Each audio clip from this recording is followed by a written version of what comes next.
How Maruti Suzuki was invented. ये जो story है थोड़ा पॉलिटिकल है, पर मारुति का जो बेस है, जो एस्टेब्लिशमेंट की कहानी है वो यही है। मारुति का हिस्ट्री स्टार्ट होता है 1970 में, जब 16 नवंबर 1970 को Maruti technical services private limited MTSPL नाम की एक प्राइवेट लिमिटेड कंपनी की शुरुआत होती है, जिसका मेन मोटिव था इंडियन कार के डिजाइन, मैन्युफैक्चर और असेंबली की टेक्निकल जानकारी देना। इसके बाद जून 1971 1971 में कंपनी एक्ट के तहत एक नई कंपनी की शुरुआत की जाती है, जिसका नाम था मारुति लिमिटेड, और इसका पहला MD बनाया जाता है संजय गांधी को, जो उस समय भारत की प्रधानमंत्री श्रीमती इंदिरा गांधी के छोटे बेटे थे। संजय गांधी को कार्स का बहुत शौक था और उन्होंने रोल्स रॉयस में 3 साल की इंटर्नशिप भी की थी, और जब वो 1968 में भारत लौटे तो उनका सपना था कि एक इंडियन कार बनाना, एक देसी कार बनाना जो सस्ती हो, छोटी हो और अफोर्डेबल हो, और इसीलिए उन्होंने मारुति लिमिटेड की शुरुआत की। इसके बाद 1971 1971 में इन्होंने कार बनाने का प्रोसेस चालू किया और इंजन इन्होंने ट्रिम्फ मोटर्स से लिया, जो कि एक ब्रिटिश कंपनी थी, और चेसिस का डिजाइन इन्होंने खुद बनाया था, और 1972 में इसका प्रोटोटाइप बन के रेडी हो गया, और पूरी प्लानिंग थी कि 1973 में इसका प्रोडक्शन स्टार्ट हो जाएगा। पर अगर प्रधानमंत्री का बेटा कोई काम कर रहा है तो उस पे आरोप लगना निश्चित था, और उस टाइम भी आरोप लगे कि कुछ तो गड़बड़ है। और इसके बाद प्रोटोटाइप की टेस्ट कराई गई अहमदाबाद के एक सेंटर में, और उस टाइम ये प्रोटोटाइप टेस्ट में फेल हो गया, तो इसकी वजह से इसका प्रोडक्शन कुछ टाइम के लिए रुक गया। फिर कुछ टाइम बाद 1974 1974 में इनको दोबारा लाइसेंस मिल गया प्रोडक्शन स्टार्ट करने के लिए। फिर 1975 में भारत में इमरजेंसी लागू हुआ, तो उस टाइम पे इंदिरा गांधी के साथ साथ संजय गांधी भी बिजी रहे, और इसी के कारण मारुति सिंह का ध्यान पूरी तरह से हट गया। फिर 1976 में मारुति के पास 50,000 कार बनाने का लाइसेंस था, पर 1976 तक मारुति सिर्फ 21 कार ही बना पाई, और फिर 1977 1977 में इंदिरा गांधी की गवर्नमेंट चली गई और फिर नई गवर्नमेंट आई, जिसके कारण मारुति फिर से एक बार बंद पड़ गई। तो 1978 1978 में सुप्रीम कोर्ट ने डिसीजन लिया कि ये कंपनी गाड़ी बना ही नहीं पा रही, इनसे कुछ हो ही नहीं पा रहा है, तो इस कंपनी को बैंकरप्ट घोषित करके बंद कर दिया जाए। और फिर से संजय गांधी की सपना एक सपना ही रह गया था, पर 9 जनवरी 1980 में इंदिरा गांधी की फिर से वापसी हुई एज अ PM, तो फिर सबके अंदर एक उम्मीद जागी कि मारुति में फिर से कुछ होगा। पर 1980 में ही 23 जून को संजय गांधी की एयरप्लेन क्रैश में डेथ हो गई। इसके बाद शुरू होती है मारुति सुजुकी की एक्चुअल स्टोरी। इंदिरा गांधी फिर से PM बन चुकी थी और संजय गांधी का मृत्यु हो गया था, और उनका सपना सपना ही रह गया था एक छोटा और अफोर्डेबल कार बनाने का। पर इंदिरा गांधी ने सोचा कि मैं अपने बेटे का सपना पूरा करूंगी, और इसके बाद उन्होंने मारुति लिमिटेड, जो कि एक प्राइवेट कंपनी थी जिसका पूरा नाम मारुति मोटर्स लिमिटेड था, उसको उन्होंने नेशनलाइज कर दिया, और 1980 में मारुति पूरी तरह से गवर्नमेंट की कंपनी हो गई। उसके बाद उन्होंने उस टाइम के सबसे powerful IAS doctor V Krishnamurthy को मारुति के कुर्सी पे बैठाया, और उनको मारुति की एक नई टीम बनाने के लिए बोला गया, और उनको टारगेट दिया गया कि दिसंबर 1983 तक उन्हें मारुति की एक छोटी अफोर्डेबल कार चाहिए। जिसके बाद V कृष्णमूर्ति ने साफ साफ कह दिया कि हमारी जो करंट कंडीशन है उससे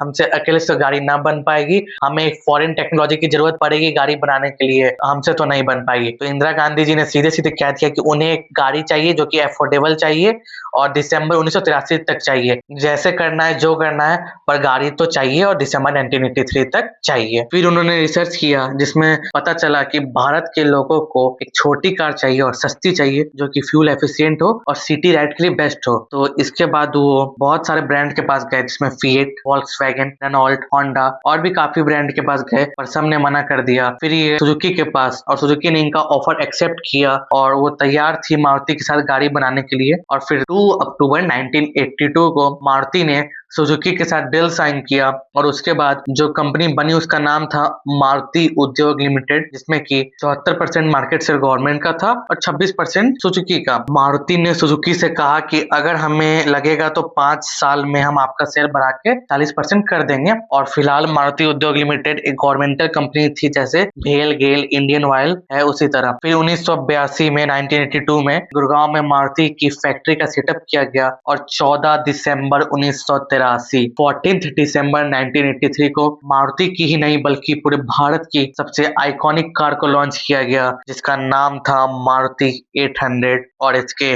फर्स्ट ओनर थे हरपाल सिंह, जिनको उस टाइम की प्रधानमंत्री श्रीमती इंदिरा गांधी ने खुद चाबी दी थी। मारुति 800 वो गाड़ी थी जिसने इंडियन ऑटोमोबाइल मार्केट को ट्रांसफॉर्म किया। और मारुति 800 1985 से लेकर 2004 तक, मतलब ऑलमोस्ट 20 साल तक इंडिया की टॉप सेलिंग कार रही, और आखिर में 18 जनवरी 2014 को मारुति 800 को डिसकंटिन्यू कर दिया गया। पर तब तक मारुति ने इसका 28 लाख से भी ज्यादा यूनिट सेल कर दिया था। 1983 में मारुति 800 को लॉन्च करने के बाद मारुति रुकी ही नहीं, और 1984 में मारुति ने ओमनी को लॉन्च किया, फिर 1985 में जिप्सी को, और ये दोनों भी भारत की लेजेंडरी कार बनी। उसके बाद मारुति कभी रुकी ही नहीं, एक पे एक बेहतरीन मॉडल जैसे Maruti Esteem, Maruti Baleno sedan, Maruti Grand Vitara, Zen, Swift Dzire और भी बहुत सारे कार लॉन्च की। अब बात आती है कि मारुति में सुजुकी किधर से आया। तो 1982 में इनमें एग्रीमेंट होती है, इसमें 74% गवर्नमेंट के पास था और 26% सुजुकी के पास था, तो कि 1987 में बढ़ के सुजुकी के पास 40% का हो गया। पर 1991 में मारुति ने सुजुकी को बोला कि आप अपने 40% शेयर को और बढ़ा लो और इसको 50% कर लो। तब तक सुजुकी को भी इंडिया का मार्केट समझ में आ गया था, तो सुजुकी ने भी 10% शेयर और बढ़ा लिया और दोनों का मार्केट शेयर 50-50% का हो गया। फिर 2002 में अटल बिहारी वाजपेयी की गवर्नमेंट आई और उन्होंने सोचा कि गवर्नमेंट का इतना बड़ा शेयर प्राइवेट कंपनी में रखने का क्या ही फायदा, तो उन्होंने गवर्नमेंट के शेयर को 50% से घटा के 24% कर दिया और सुजुकी ने अपना शेयर बढ़ा के 54% कर लिया था। तभी मारुति उद्योग लिमिटेड गवर्नमेंट से एक प्राइवेट कंपनी बन गया था, मतलब प्राइवेटाइज हो गया था। फिर 2007 आते आते गवर्नमेंट का सिर्फ 10% शेयर बचा और 2007 में उन्होंने वो भी बेच दिया और सुजुकी ने भी अपना शेयर 58% पे बढ़ा लिया, जिसके बाद गवर्नमेंट का शेयर मारुति में सिर्फ 0.08% का रह गया था। और फिर 26 जुलाई 2007 को मारुति उद्योग लिमिटेड का नाम बदल के हो जाता है मारुति सुजुकी इंडिया लिमिटेड। 2003 में जो मारुति का मार्केट वैल्यू करीब 4500 करोड़ आईपीओ आया था और आज 2025 में ये बन के हो गया है 4 लाख करोड़। इसका मतलब 22 साल में 90% रिटर्न दिया है मारुति के शेयर ने। अब आपको बताते हैं 1985 से लेकर 2024 तक टॉप सेलिंग मॉडल कौन सी रही। तो 1985 से 2004 तक इनडिस्प्यूटेबल लीडर रहा मारुति 800। फिर 2005 से 2017 तक ऑल्टो, फिर 2018 में डिजायर और फिर 2019 में उसके बाद फिर से ऑल्टो बना, 2020 में स्विफ्ट, 21 और 2022 में वैगनार और 2023 में वापस से स्विफ्ट। इसका मतलब शुरू से लेके